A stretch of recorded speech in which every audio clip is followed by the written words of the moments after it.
Middle east में जहां गोलियों की आवाजें गूंजती रहती हैं, वहां अचानक से शांति की एक खबर आई और इस खबर ने सबको हैरान कर दिया है। पर सवाल ये है कि क्या ये वाकई शांति की पहल है या फिर युद्ध का कोई नया पैंतरा।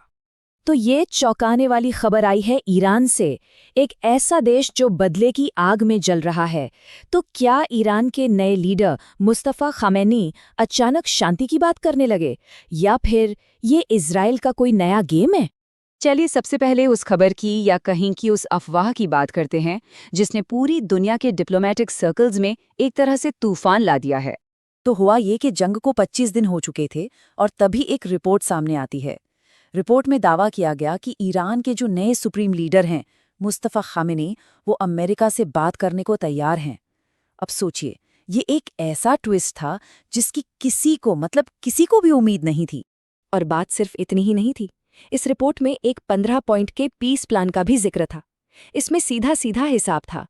अमेरिका की सबसे बड़ी शर्त, ईरान अपना न्यूक्लियर प्रोग्राम बंद करे, और इसके बदले में अमेरिका का सबसे बड़ा ऑफर, ईरान पर लगे सारे के सारे सैंक्शंस हटा लिए जाएंगे। लेकिन ये अफवाह सुनने में इतनी अजीब क्यों लग रही है? इस पर यकीन करना इतना मुश्किल क्यों है? इसका जवाब छिपा है इस जंग के शुरू होने की वजह में। देखिए, सबसे ज़रूरी बात ये समझनी होगी कि ये जंग किसी ज़मीन के टुकड़े के लिए नहीं लड़ी जा रही। नहीं, ये है वॉर ऑफ रिवेंज, यानी बदले की जंग। ईरान बदला लेना चाहता है अपने पिछले सुप्रीम लीडर अली खामेनेई की मौत का, जो एक अमेरिकी इजरायली हमले में मारे गए थे। और उनके बेटे मुस्तफ़ा, उन्होंने तो सत्ता संभालते ही पहली कसम ही यही खाई थी कि वो बदला लेकर रहेंगे। और दुश्मनी का आलम क्या है, इसका अंदाज़ा बस इसी बात से लगा लीजिए। एक तरफ अमेरिकी प्रेसिडेंट ने अली खामेनी को दुनिया का सबसे दुष्ट व्यक्ति तक कह दिया, और तो और उनके बेटे मुस्तफ़ा को नया लीडर मानने से ही साफ इनकार कर दिया।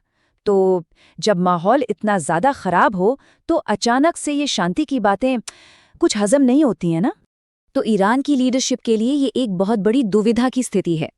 एक तरफ पिता की मौत का बदला लेने की कसम है, और दूसरी तरफ है जंग की वो भारी कीमत जो देश को चुकानी पड़ रही है, पैसों में भी और इंसानी जानों में भी।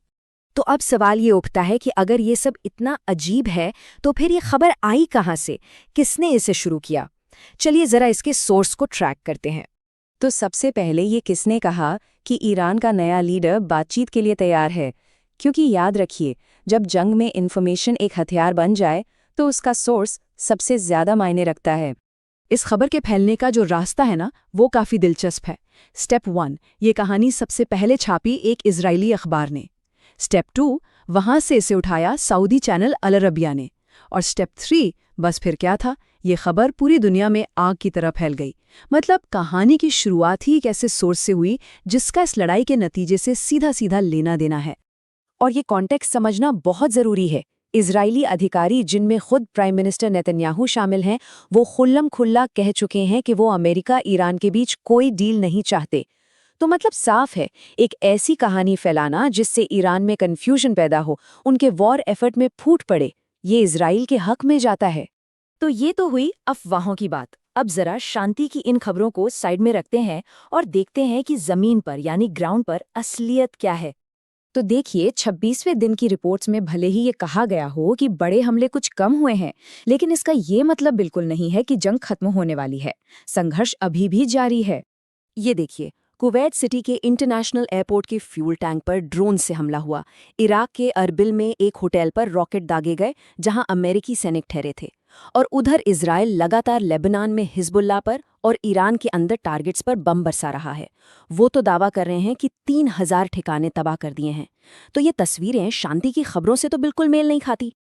और अब बात करते हैं इस जंग की कीमत की। सिर्फ पहले 25 दिनों में अमेरिका का अंदाजन खर्च 4.5 लाख करोड़ रुपए। ये एक बहुत बड़ा अमाउंट है। और इसी टाइम पीरियड में इजराइल ने भी हथियारों और गोला बारूद पर करीब 1.5 लाख करोड़ रुपए खर्च किए हैं। मतलब अगर इन सबको जोड़ दें तो सिर्फ 25 दिनों में ही इस जंग की कुल कीमत लगभग 7 लाख करोड़ रुपए हो चुकी है। और ये जो हम देख रहे हैं, ये खर्च का हिसाब किताब है। साफ पता चल रहा है कि पैसों का बोझ कितना एक तरफा है। सबसे ज़्यादा खर्च अमेरिका कर रहा है। मतलब इजराइल और ईरान के टोटल खर्च से भी कहीं ज्यादा। तो इतनी सारी जानकारी और इन सब सबूतों को देखने के बाद हम घूम फिरकर वापस अपने असली सवाल पर आ जाते हैं। चलिए सारे सबूतों को एक तराजू में तोलते हैं। एक पड़ले में है शांति वार्ता की बात। अमेरिकी प्रेसिडेंट का दावा की बातचीत चल रही है, 15 पॉइंट का प्लान भी सामने आया और ये भी कहा गया कि हमले कम हुए हैं। लेकिन दूसरे पड़ले में क्या है? खबर का सोर्स एक संदिग्ध इजरायली अखबार है। इजराइल का इसमें अपना फायदा है और सबसे बड़ी बात, ईरान खुद कह रहा है कि ऐसी कोई बातचीत नहीं हो रही। तो पड़ला किस तरफ झुक रहा है ये साफ दिख रहा है। ईरान की तरफ से तो ऑफिशियल स्टेटमेंट है कि बातचीत के सारे दावे झूठे हैं। और सबसे मजेदार बात, इस पूरी कहानी के जो हीरो हैं, नए लीडर मुस्तफा खामिनेई, वो तो पब्लिक में दिखे ही नहीं है। वो कहाँ है, किसी को कुछ नहीं पता। तो ये पूरा मामला एक बात तो साफ कर देता है, आज के दौर की लड़ाई सिर्फ जमीन पर नहीं होती, उससे कहीं ज्यादा दिमाग में और नैरेटिव में होती है। मतलब ये इन्फॉर्मेशन का भी युद्ध है। पर सबसे बड़ा सवाल यही है कि जब हर तरफ से खबरों की बमबारी हो रही हो, तो कौन तय करेगा कि कहानी